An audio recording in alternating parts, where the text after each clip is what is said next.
Hi, I'm Lux Karpov-Kinraid, and today I've got a special guest on the channel. This is Tom Zimlick. He's let me just let Tom explain to you what he does today. Well, I do many things, but what I spend most of my time doing is coaching the sports of triathlon, so that's swimming, biking, and running, but I also met Lux through my personal training and Pilates instruction.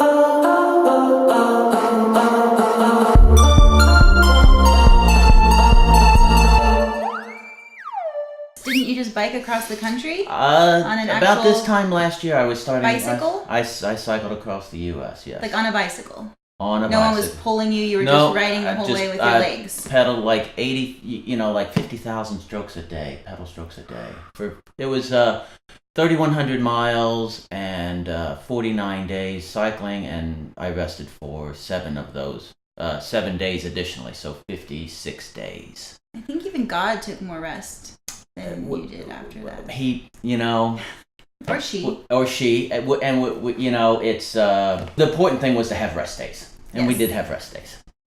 God, she, and I. Yeah, all of you had rest days. All of us have together. Rest days. Yes, even you have rest days. I have rest days. Yes.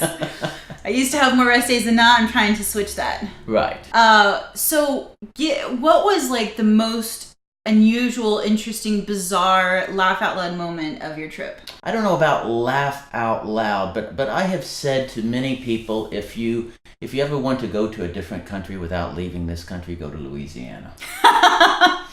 It is like no other, and not just and we weren't even going through New Orleans. You didn't go to New Orleans? I've been to New Orleans before, and so it was. When you're riding a bike 3,100 miles, anything that's 1 or 2 miles off the route, you're not doing easy it. Easy peasy. Right. It's like in a car, it's 1 or 2 hours. On a bike, it's 1 or 2 days. No, we're not going to New Orleans today. All right, that's a legit reason to skip New Orleans. So, especially the traditional parts of Louisiana, that is fascinating, and we did pedal through there. Deep South. Yeah. Well, so today Tom is on the channel because we are starting a Fitness Friday 12-week challenge. Now, I have my particular focus for what I'm going to be looking at in my 12 weeks, and I want to encourage all of you to choose your own 12-week fitness challenge. And your fitness challenge may not be a physical fitness challenge. It may be a mental fitness challenge, or spiritual, or relationships, or self-care, or anything that you can think of that for the next 12 weeks could help improve the quality of your life. So Tom is going to talk to us today, though, about fitness and nutrition. And he and I are going to go back and forth. We agree on a lot of things. I think some things we disagree about a little bit. We've known each other for a couple of years now. We're good friends. And he's back in town just for this 12 weeks, which I was so excited about. And as soon as I heard, I grabbed him up and said, I need your training. So I've been out of training for a while. I'm really not fit. I do not have the athletic body that I would like. I'm overweight, and I have a couple autoimmune diseases that make exercise challenging sometimes, and staying consistent especially.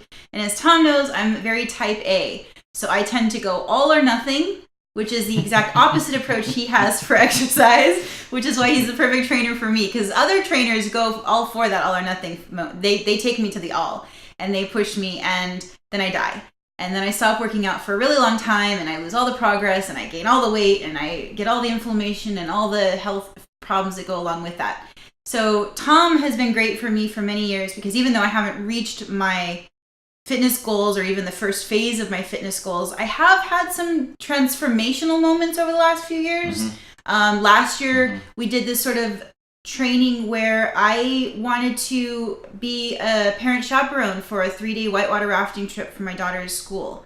And we started at the beginning of the year for that, I think, because I was not in a place where I could do 3 days of rafting, which included hiking, camping, and rafting, and sleeping in cold tents with a lot of almost teenage girls. I think we did 16 weeks. 16 weeks, and I did the training, and I did the trip, mm-hmm. and I was able to participate in everything.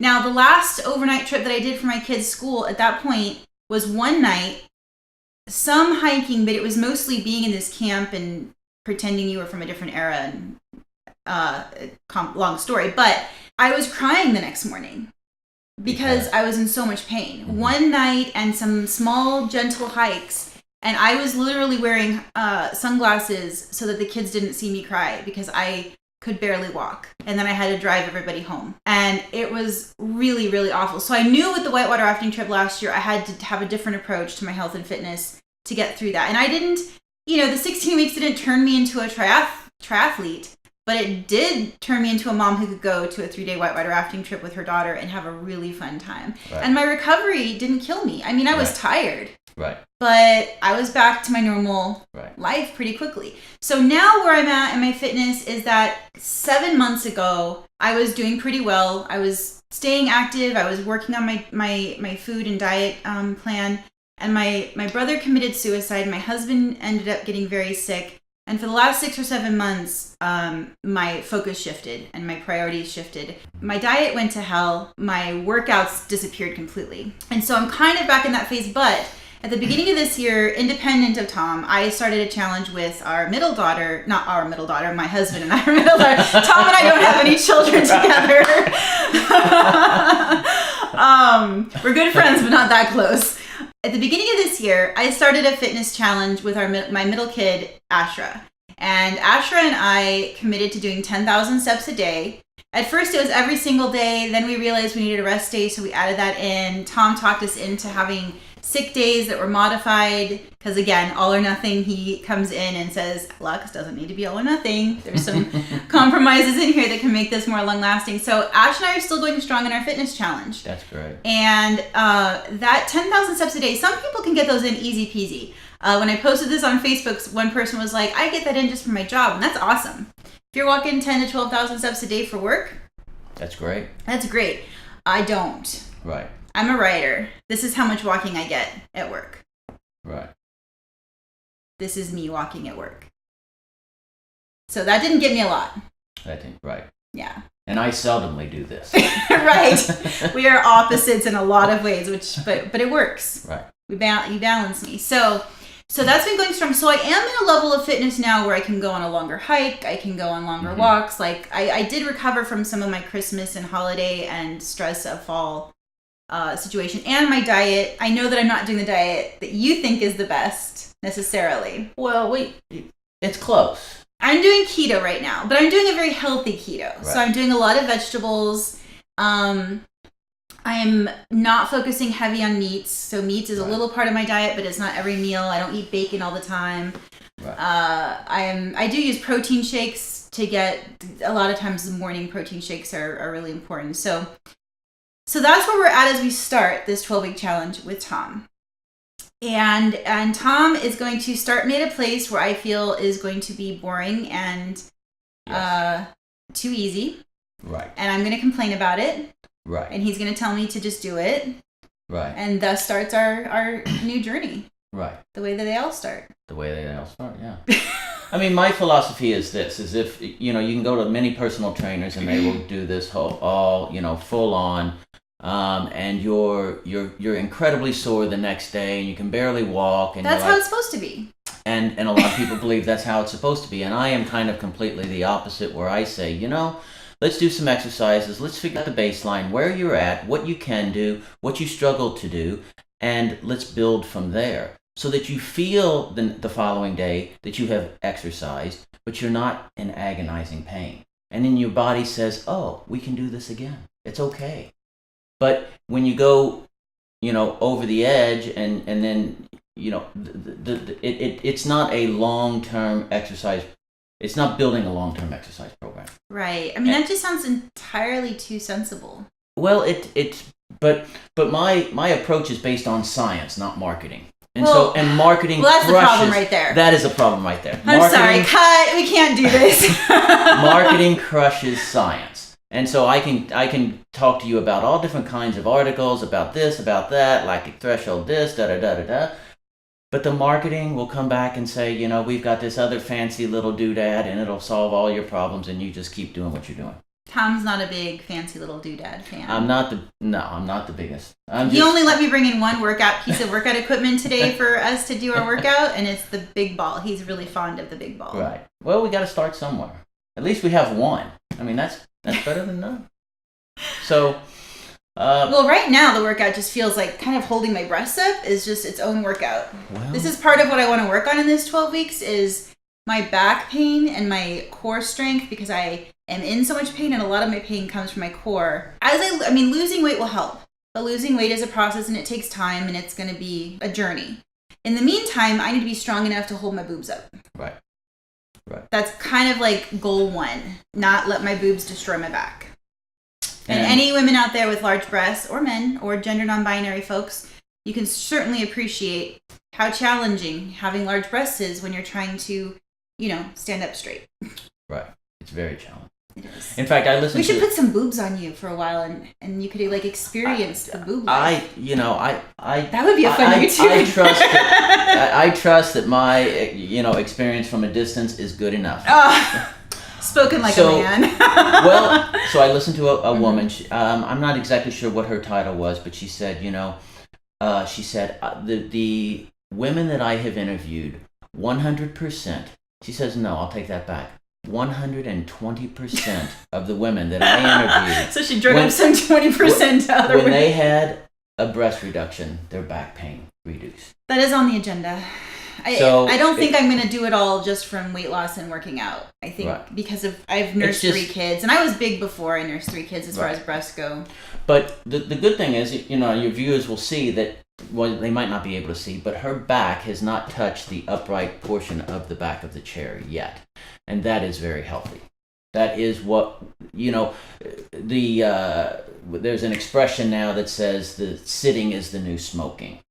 So it's Damn. And so and I have modified that slightly, and I said it's not so much the sitting is a problem, but it's when you slouch and your back, and this is a big problem, big problem, because now all of a sudden all of the weight goes from your abdominals, which are supposed to be supporting your upper body, to your low back. So this is now a low back workout. Just sitting in a chair with your back against the upright portion of the chair is a low back workout. And so this is an abdominal workout. And this is hard. And the big ball that I allowed Lux to bring in, you can sit on that, and that is not only a abdominal workout, but it starts to fire some of your internal stabilizers, because your body instantly I could have knows. quoted him right then. I know she's heard this speech before.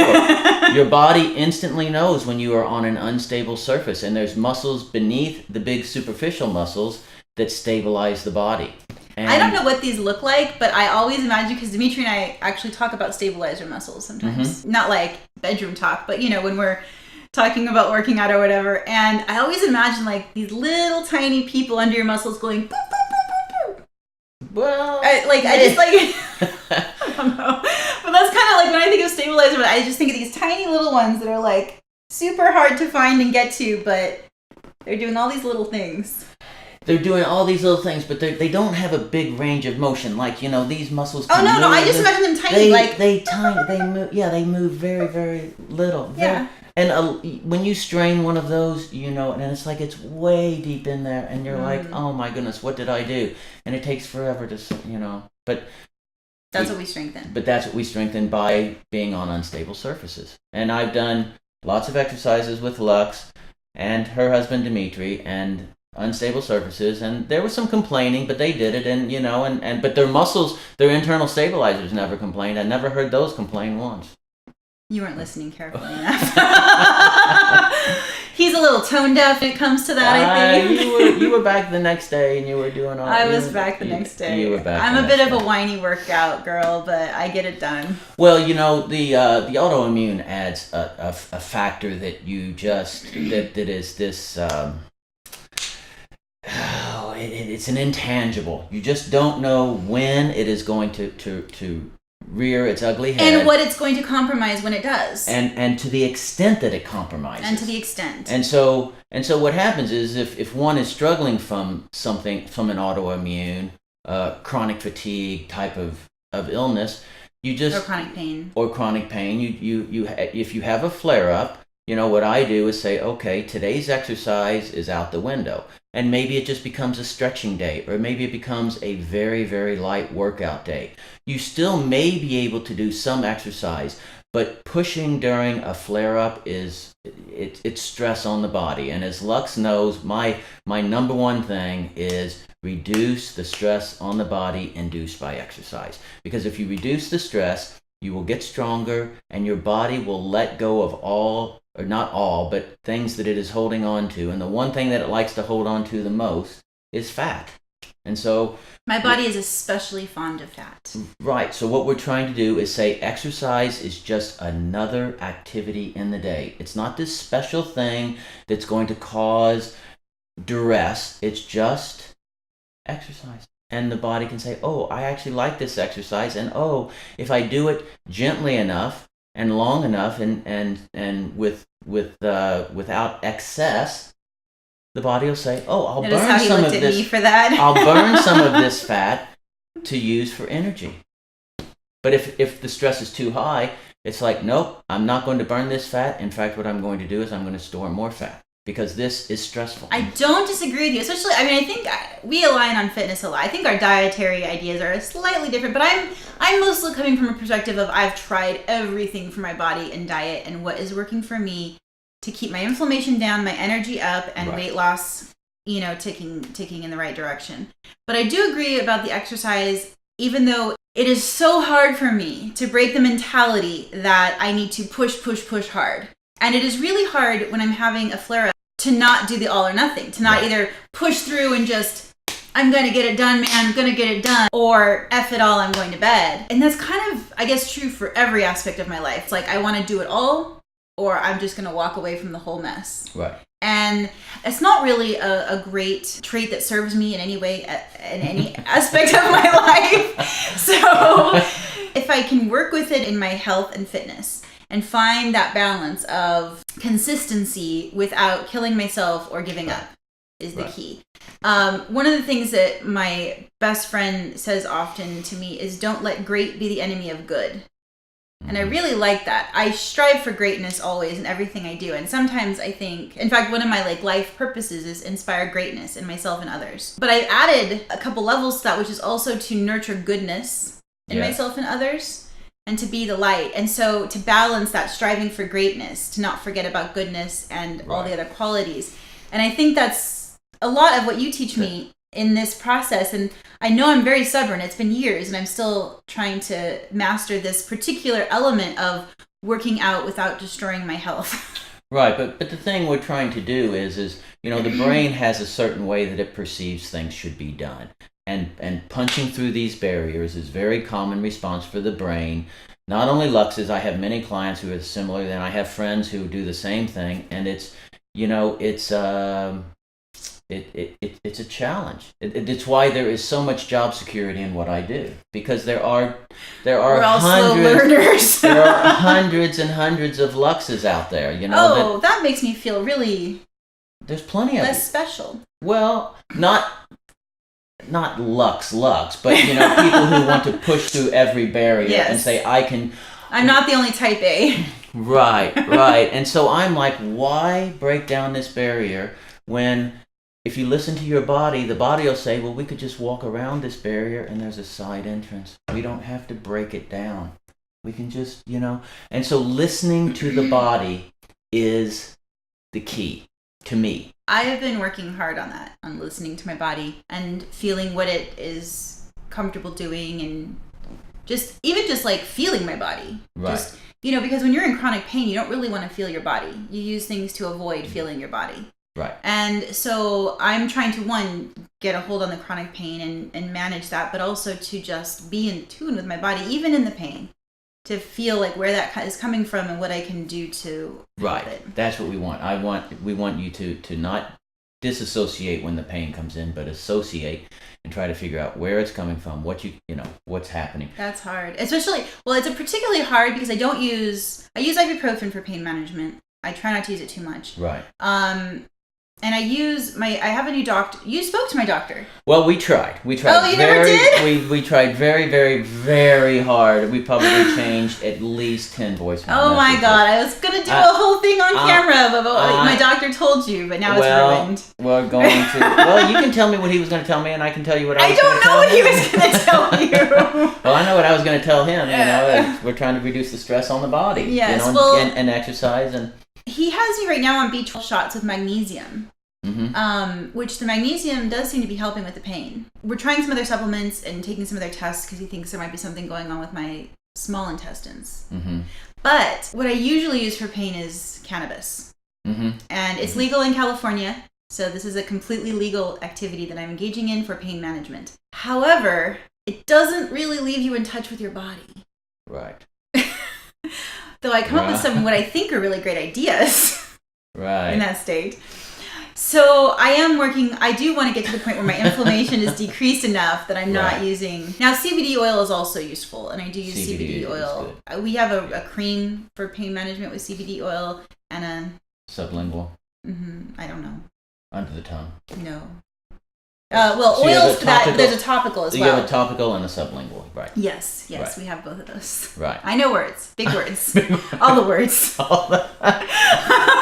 So the biggest difference that Lux and I have with regards to nutrition is from an exercise standpoint, you know, your body converts carbohydrate to glycogen, and glycogen moves us forward. We can't convert protein to glycogen, and the body can eventually learn to burn fat, but it doesn't necessarily do that as its first course of action. So it uses carbohydrate. And so we have to have enough carbohydrate stores to be able to propel us in all the activity that we want to do. Or you get your body fat adapted to be burning that fat. But the body doesn't give us a report that says, you know, we burned, you know, X amount of percent of fat or X amount of grams of fat today. We don't know. And so what the downside is that if the body doesn't feel it has enough carbohydrate, it will pull muscle protein and burn that as a source to move us forward. And I've yet to meet anyone who says, well, burning muscle protein, that doesn't sound like such a bad idea. No one wants to burn muscle protein to generate energy. There is a lot of science around doing keto effectively. Absolutely. And how it can really work. And here's where I'm coming from. Because you know that I'm not attached to any one way of eating. Right. I mean, I'm not a huge meat eater, but I'll eat it for health purposes. And, you know, some meat is, we make it in a way that's yummy. But I have done like forks over knives, whole food, plant-based, low fat, high carb. Right. I've done just a balance of, you know, whole foods, kind of calorie control. I've done vegan, raw vegan, macrobiotic. I should do a channel on just all the diets I've tried over the years. And I'm not trying to look for the quick... Okay, I would love the quick fix. I mean, I'm not going to lie. I would love to take a pill and just wake up tomorrow and be perfectly healthy, completely fit with an athlete's body that can kick ass. Right. I know that's not going to happen, but don't lie. Everyone wants that pill. Everyone wants that pill. So I'm not getting that pill. I might even take that pill. I know it, right? And if I could pedal faster, I mean, that would be something. Exactly. I want the superhero pill. So when we can invent that, Tom, we're going to be rich. That could be our baby. We could. The superhero pill. The superhero pill. Wow, that could take some doing. Let's do it. Okay. All right, that's the next on our list. But my primary focus after a lot of years of struggling is I am not driven by the desire to lose weight, by the motivation to lose weight. And this is something I want to touch on because I think it's really important for everyone to hear. I am a plus-sized person. I am overweight, and I have insecurities about that, even going on camera. But that's a very societal influenced insecurity. At my core, I don't give a shit. I have an amazing marriage with a gorgeous, incredible man who's my soulmate, who's younger than me, who's everything I could ever want. My sex life and love life is not going to improve by being a size 2. It is already pretty incredible, okay? I have an amazing career. I'm a USA Today bestselling author of over 30 or 40 books. I've lost track. I have 3 incredible kids that I love. So my life is fantastic. And one of the reasons I have not been focused on losing weight is because most trainers want you to focus on like, how are you going to feel in that bikini? How are you going to feel like, you know, being thin tastes better than whatever you're going to eat or whatever, feels better than that taste or whatever that phrase is. I don't know. And it's like, none of those weren't motivations for me. Right. But and so I think whatever your fitness challenge is, if anyone decides to join me on a 12-week challenge or whatever you're doing with your life, I think the most important thing to discover about your journey is the why. Mm-hmm. Why are you doing this? Because anytime we make changes to our routines, our habits, or patterns, it's hard. It's really hard. There's a reason I'm doing this for 12 weeks. And there is a reason I keep meeting Tom to hold my hand with this. Because it's hard. It's hard work, and it requires changing my schedule, changing my day's focus, and it requires working through pain, and it requires, gently and kindly, and of course, but it requires dealing with all of these things and being really consistent. And my work is kind of a feast or famine work. We push, and then we take time off, and we push. And this is hard work. So my why has to be bigger than the bad days. Right. My why has to be bigger than the give up days for diet and exercise and for all of these things. And I realized that my why is really about wanting to have an athlete's body that is strong and lithe and fit for the rest of my life, so that I can. And this was a big epiphany for me. Last year, Dimitri and I wrote and directed and produced a short film called The John Experiment. We did it right here in this room. And we had a film crew come up from LA. We're in Northern California. It was incredible. Really high quality. We're going to be submitting it. I'm crossing my fingers for short film Oscar nominations at some point. We're in post-production right now. It was a 3-day shoot, really long days, 16-hour days. You do a lot of work when you're filming. I almost died. It was so hard. I was exhausted. And I was in my own house, in my living room, in my office. We didn't go on location. We weren't filming for 2 months. We weren't in, crazy environments. And and I realized at that point that there was no way that I was, because of my condition or whatever, that I was going to be able to be a director of major motion pictures if I didn't get my fitness and health in order. I would not be able to physically do it. And that kind of broke down all the barriers I had about what I was willing to do to get fit and to get in shape and to get healthy. Because I love directing and I love working on films, and I'll keep writing books and I'll keep doing other things, but I love it so much, and it is going to happen. Exercise is part of this lifelong journey. And when I train people for a triathlon, I will tell them up front, I'm not training you for a single triathlon. I'm training you for a lifetime of activity. And I often say to people, I don't ask you to do things that I haven't done. And so a little bit of my life... That's not really saying a lot. I mean, that's... Like, you've done a lot, though, so there's... I've done a lot. That's like the party animal friend saying, don't do anything I wouldn't do. It's like, all right, well... Myself, one of my knees has been very bad since I was 13. And about almost 30 years ago, I ended up having surgery on that knee. It lasted as long as it could, and then I had surgery about 30 years ago. And the doctor at the time, I asked him how long it would last, and he said, I'd say 10, 12 years. And so I'm on 30, I'm going on, in a couple of years, it'll be 30 years. But it is a... And you biked across the country. And I bike. But it is a daily exercise. I mean, I focus on it. Mm-hmm. I never stop thinking about my bad knee. And if I did, I would be sitting in a chair. I'd probably be sitting in a hospital bed with a doctor with a sharp knife doing whatever they do with their sharp knives. And I'm just like, I'm going to keep doing what I can do and delay that date as long as possible. For me, that's part of my journey. Your journey is different. Their journey may be different, but we're all on a journey. Enjoy the journey. Listen to the body. Enjoy the journey, listen to the body. That's beautiful. I had to shift my way of thinking about fitness and being healthy. I kept feeling like, why is this so hard? Why does this require so much work? This doesn't seem reasonable. And yes, there are aspects of being healthy that are maybe more work for me than another person. I can't stay as thin as easily with my autoimmune inflammation and my gut problems. Even eating healthy, I gain more weight than, my husband's trying to gain weight, I'm trying to lose weight. We're both on the same diet. As far as we both eat healthy and we're, I had this shift recently that's kind of clarified a lot of it for me, where I realized that there is no other area in my life where I think, why is this so hard? Why does this require work and maintenance to do? I expect that my career is going to require a lot of hard work and discipline and dedication, and I don't resent that. I expect that keeping a healthy and happy marriage is going to require work and dedication and daily commitment, and I enjoy that. Same with my kids, same with every other aspect of my life. I don't expect it to be without effort or without consistent maintenance. And so I don't know why I had this expectation that I should just be like fit and thin and healthy without any work. But I did. In my head, it just felt like, why does this require work? And so shifting that to say, okay, this is just part of the journey. Working on this every day, having consistency is just part of the journey. And embracing that the way you would embrace it for any other part of your journey that requires discipline and consistency and work. Right. And you look at how long you spend on your marriage or your children or your career, how many hours a day, and then you say, oh, and I'm going to work out for 20 or 30 minutes a day and expect fantastic results, better results than what I spend on time on all these other activities. Well, exactly. I mean, I do expect to be an athlete ready for a triathlon in 12 weeks. Right, exactly. And my double chin gone. Right. Or I'll be fired. Yes. Right.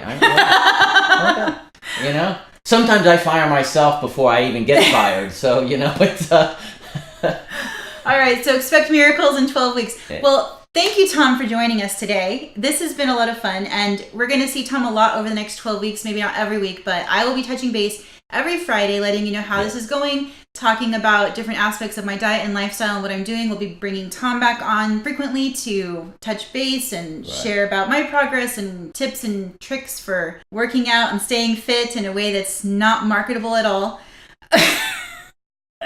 Science-based. Oh, you prefer that? I prefer that. We're yes. So I hope you'll join us for this 12-week fitness Friday journey. Pick whatever goal in mind you have. It does not have to be related to fitness, but a lot of the stuff we talk about can be applied to anything in your life. And as always, subscribe below. Thanks for joining Live, Laugh, Lux, and I look forward to seeing you again. And hopefully over the next 12 weeks, we'll all experience some amazing results with our life.